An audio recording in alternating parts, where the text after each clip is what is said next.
Apa kabar semua? Selamat datang kembali di channel seru ini. Gua harap kalian semua dalam keadaan sehat dan, yang paling penting, tetap smart.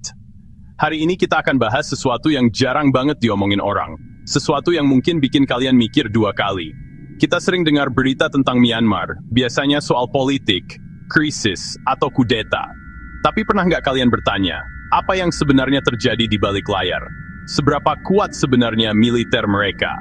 Nah, di video ini, kita akan bongkar habis-habisan fakta-fakta tersembunyi, rahasia-rahasia yang nggak pernah muncul di headline berita tentang kekuatan militer Myanmar yang dikenal sebagai Tatmadaw. Banyak dari kita, termasuk gua jujur aja, mungkin punya persepsi kalau militer Myanmar itu ya, gitu-gitu aja. Terisolasi, kuno, nggak sebanding sama negara rata besar lainnya. Tapi persepsi itu salah besar. Di balik citra negara yang penuh konflik internal, ada sebuah mesin perang yang terus bergerak, memodernisasi diri dalam senyap, dan membangun kekuatan yang sama sekali nggak bisa diremehkan. Ini bukan soal pro atau kontra, ini soal membuka mata kita terhadap realita yang ada di lapangan. Jadi, siap-siap. Siapkan kopi kalian, duduk yang nyaman, karena kita akan masuk ke dalam dunia yang penuh intrik, strategi, dan kekuatan militer yang mengejutkan. Kita akan lihat bagaimana mereka membangun alutsista, melatih pasukan khususnya, sampai bagaimana jaringan intelijen mereka bekerja. Gua jamin, setelah nonton video ini, pandangan kalian tentang Myanmar dan kekuatan militernya akan berubah total. Ini bukan cuma sekadar informasi, ini adalah sebuah puzzle yang akan kita coba susun bersama. So, let's get started. Close the door. Oke, kita mulai dari yang paling fundamental, alat utama sistem persenjataan, atau alutsista. Banyak yang mikir, negara yang ekonominya nggak seberapa kayak Myanmar, pasti alutsistanya juga ketinggalan zaman. Peninggalan Perang Dingin, rongsokan dari Soviet, mungkin itu yang ada di benak kita. Tapi faktanya di balik semua itu, Myanmar secara masif dan diam-diam melakukan modernisasi besar-besaran. Ini bukan proyek kemarin sore, ini adalah rencana jangka panjang yang sudah mereka eksekusi dengan sangat rapi dan tersembunyi dari pantauan media internasional.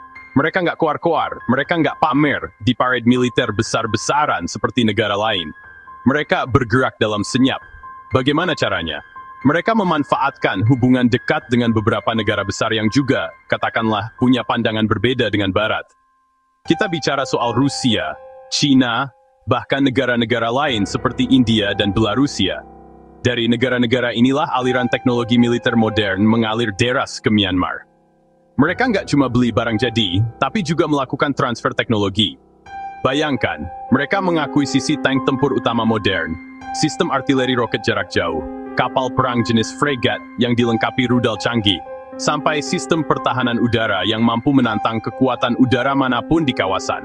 Ini bukan lagi sekadar tentara dengan AK-47, ini adalah militer yang sedang bertransformasi menjadi kekuatan regional yang serius. Proses modernisasi ini dilakukan secara strategis. Mereka nggak asal beli. Setiap akuisisi disesuaikan dengan doktrin militer dan kondisi geografis mereka. Misalnya, untuk Angkatan Darat, mereka fokus pada kendaraan lapis baja yang lincah, dan artileri bergerak untuk mendukung operasi kontra pemberontakan. Untuk Angkatan Laut, fokusnya adalah patroli pesisir dan kemampuan anti-access area denial atau A2AD. Untuk melindungi zona ekonomi eksklusif mereka. Semua ini menunjukkan adanya sebuah grand design, sebuah cetak biru yang jelas tentang bagaimana Tatmadaw ingin memproyeksikan kekuatannya di masa depan. Mereka belajar dari konflik-konflik modern dan mengadaptasinya. Yang paling menarik adalah bagaimana semua ini terjadi di bawah radar. Saat dunia sibuk menyoroti isu politik dan hak asasi manusia, transaksi-transaksi senjata bernilai miliaran dolar ini terus berjalan. Ini adalah bukti kecerdikan mereka dalam memainkan diplomasi militer. Mereka tahu kapan harus bicara dan kapan harus diam. Kesenyapan inilah yang menjadi senjata paling mematikan mereka. Mereka membiarkan dunia meremehkan mereka, sementara di dalam, fondasi kekuatan militer abad ke-21 sedang dibangun dengan kokoh. Ini adalah permainan catur tingkat tinggi, dan Myanmar tahu persis bidak mana yang harus digerakkan. Setiap militer yang disegani pasti punya pasukan khusus. Amerika Serikat punya Navy SEALs, Rusia punya Spetsnaz, Inggris punya SAS. Pertanyaannya, bagaimana dengan Myanmar? Jawabannya, mereka punya, dan unit-unit ini adalah salah satu yang paling tertutup dan paling jarang terekspos di dunia. kita nggak akan menemukan banyak video rekrutmen atau aksi heroik mereka di YouTube. Keberadaan mereka lebih mirip mitos atau legenda di kalangan militer, para hantu yang muncul, menyelesaikan misi, lalu lenyap tanpa jejak. Unit-unit ini beroperasi di bawah komando langsung dari petinggi militer, dan seringkali dilibatkan dalam operasi paling sensitif dan berbahaya. Unit-unit ini, yang sering disebut sebagai Light Infantry Divisions atau LID, bukanlah sekadar infanteri biasa. Mereka adalah ujung tombak dari Tatmadaw. Para prajuritnya dipilih dari yang terbaik, melewati proses seleksi yang brutal, dan latihan yang menguji batas fisik dan mental manusia. Mereka dilatih untuk segala jenis skenario pertempuran, perang hutan, kontraterorisme, pengintaian jarak jauh, sabotase, dan operasi intelijen di belakang garis musuh. Keahlian mereka dalam perang gerilya dan bertahan hidup di medan yang sulit, seperti hutan lebat Myanmar, sudah melegenda dan teruji oleh puluhan tahun konflik internal. Salah satu hal yang membuat mereka begitu efektif adalah doktrin mereka yang sangat keras dan tanpa kompromi. Mereka dilatih untuk menjadi mesin perang yang efisien, menekan emosi, dan fokus hanya pada penyelesaian misi. Media internasional jarang sekali bisa mendapatkan akses untuk meliput operasi mereka. Informasi yang kita dapatkan seringkali hanya dari cerita-cerita para pemberontak yang pernah berhadapan dengan mereka. Cerita yang seringkali menggambarkan mereka sebagai pasukan yang tangguh, disiplin, dan sangat mematikan. Yang lebih mengkhawatirkan lagi, pasukan khusus ini tidak hanya dilatih secara lokal. Ada indikasi kuat bahwa mereka juga mendapatkan pelatihan dan berbagi ilmu dengan unit-unit pasukan khusus dari negara lain, seperti Rusia dan China. Ini berarti mereka tidak hanya menguasai taktik perang gerilya tradisional, tetapi juga diperlengkapi dengan pengetahuan tentang taktik, teknik, dan prosedur modern.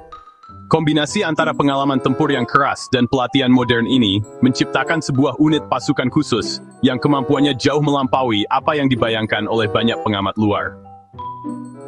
Mereka adalah kartu S yang selalu disimpan oleh Tatmadaw.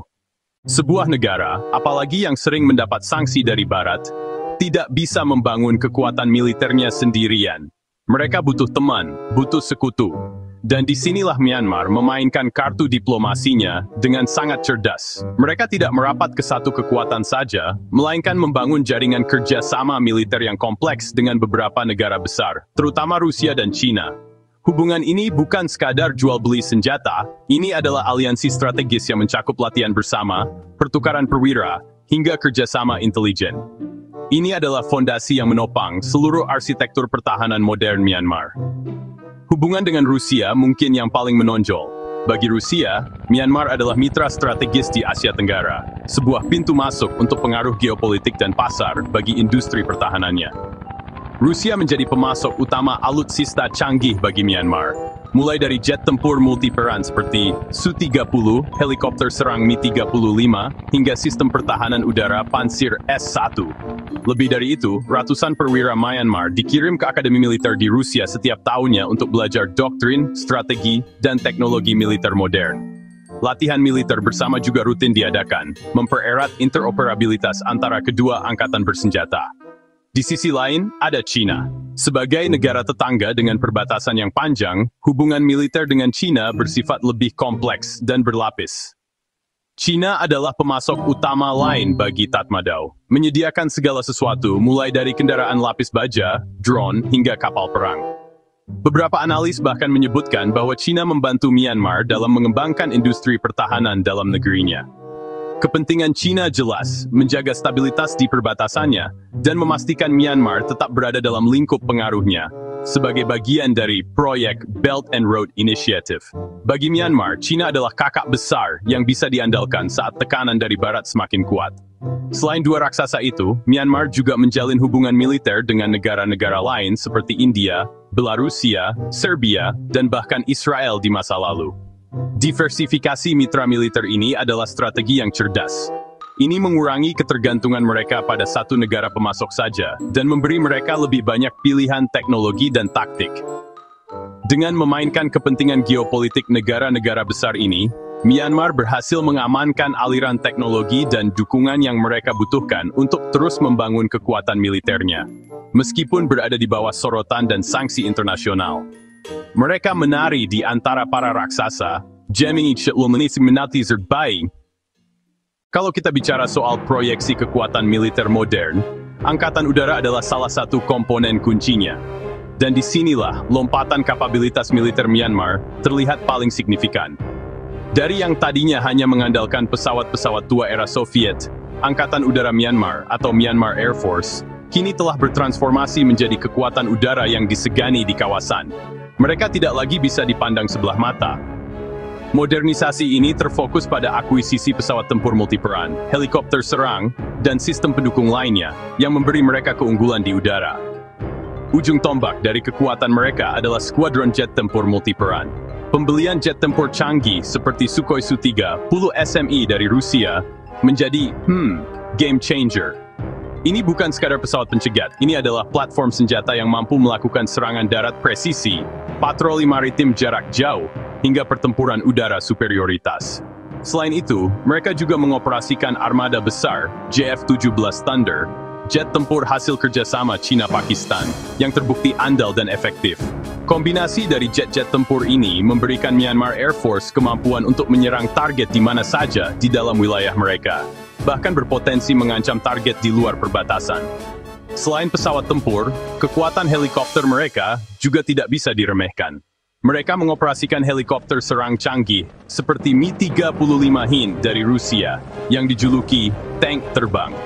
Helikopter ini adalah platform yang sangat efektif untuk mendukung pasukan darat, terutama dalam operasi kontra pemberontakan di medan yang sulit. Dilengkapi dengan roket, rudal anti-tank, dan kanon, Mi-35 memberikan daya gempur yang luar biasa. Ditambah lagi, dengan armada helikopter angkut seperti Mi-17, mereka memiliki mobilitas udara yang tinggi untuk mengerahkan pasukan dan logistik dengan cepat ke zona konflik. Yang lebih penting dari sekadar memiliki pesawatnya adalah kemampuan untuk mengoperasikannya secara efektif. Myanmar telah berinvestasi besar dalam pelatihan pilot dan teknisi. Banyak di antaranya dikirim ke luar negeri. Mereka juga membangun infrastruktur pendukung seperti radar peringatan dini dan pusat komando serta kontrol modern.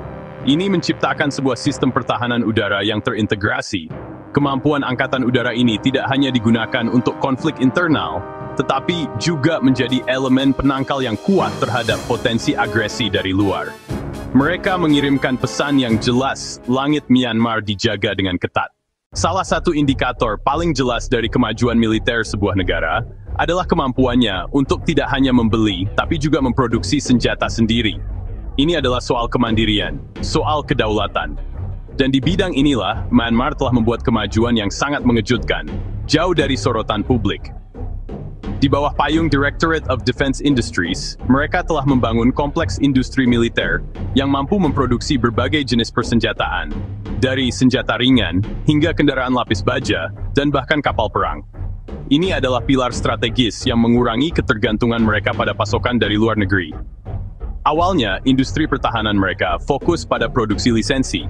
Mereka membeli lisensi dari negara lain untuk memproduksi senjata di dalam negeri.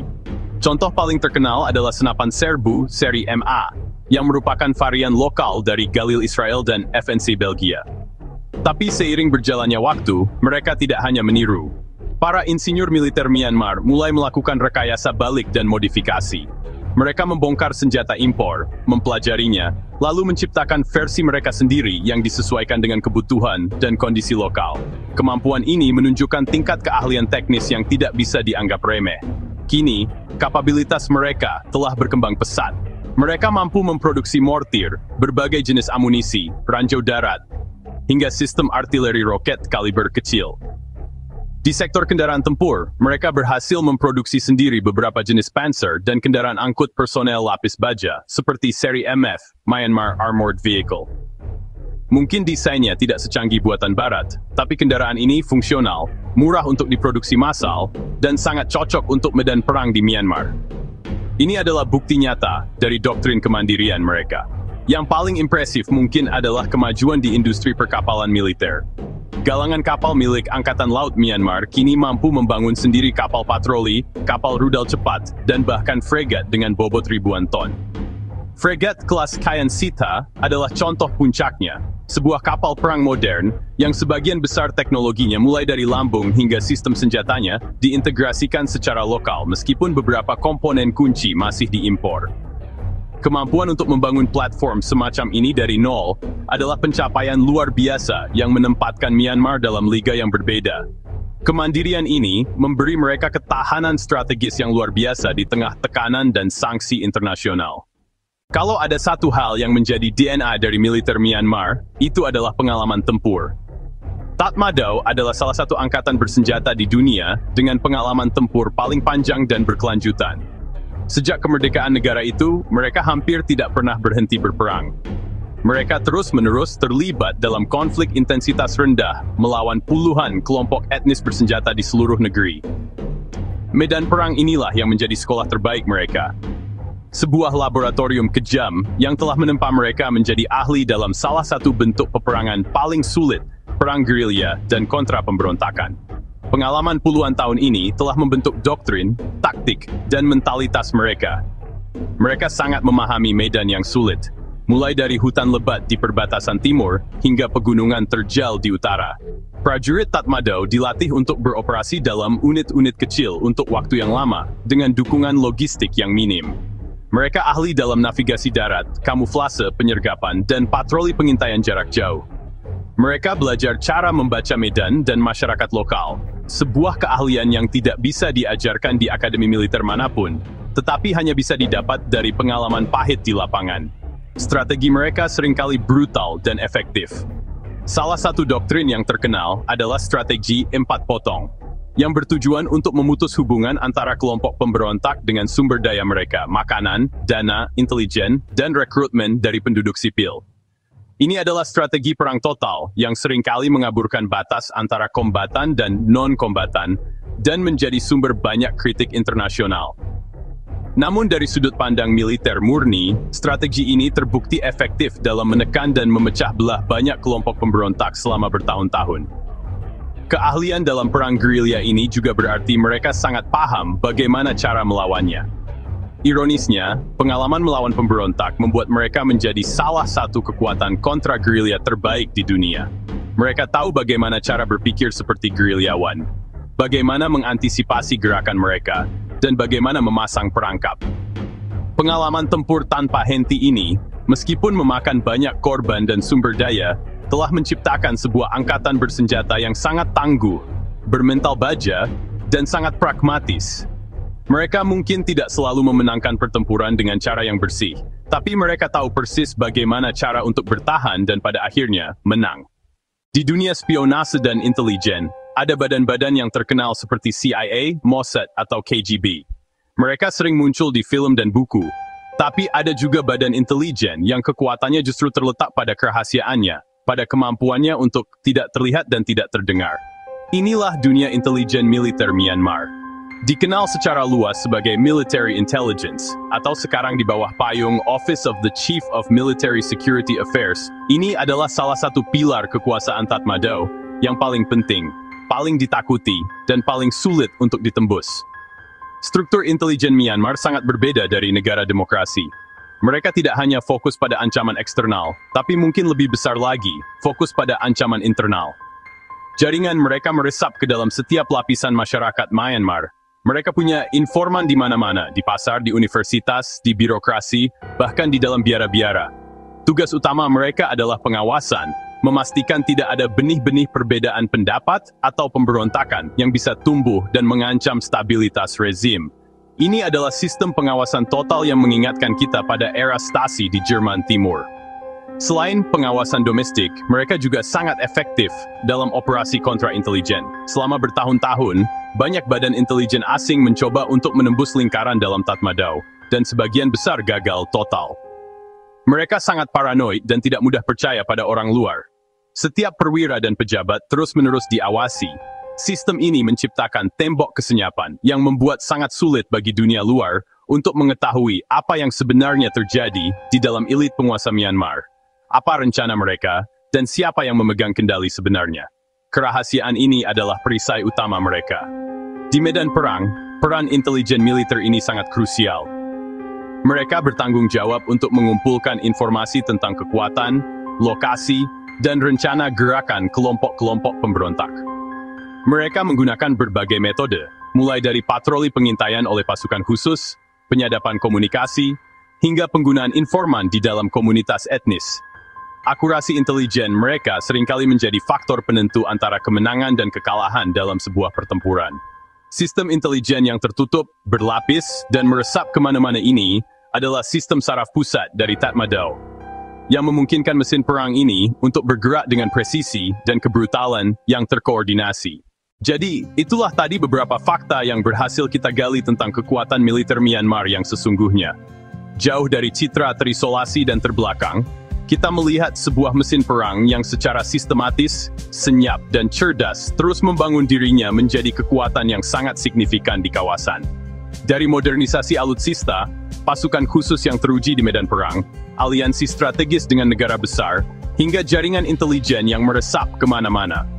Ini adalah sebuah realita yang kompleks dan, jujur saja, cukup mengkhawatirkan. Penting untuk kita pahami bahwa ini bukan soal mendukung atau menyalahkan, tapi tentang memahami realita apa adanya. Sekarang gue pengen dengar dari kalian. Apa pendapat kalian tentang fakta-fakta ini? Apakah kalian terkejut dengan tingkat modernisasi dan kemandirian militer Myanmar? Atau mungkin kalian punya informasi atau sudut pandang lain yang belum kita bahas di sini? Gua percaya diskusi yang smart dan berbasis data bisa membuka wawasan kita semua. Tuliskan semua pemikiran kalian di kolom komentar di bawah.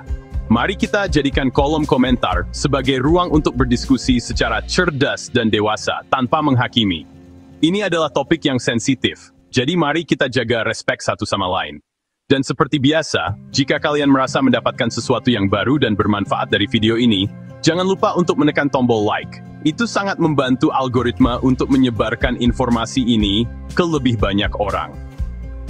Buat yang belum, pastikan kalian subscribe ke channel seru ini dan nyalakan lonceng notifikasinya supaya kalian gak ketinggalan kalau kita upload video-video baru yang membongkar hal-hal menarik lainnya. Terima kasih banyak sudah meluangkan waktu kalian. Stay smart, stay curious. Sampai jumpa di video berikutnya.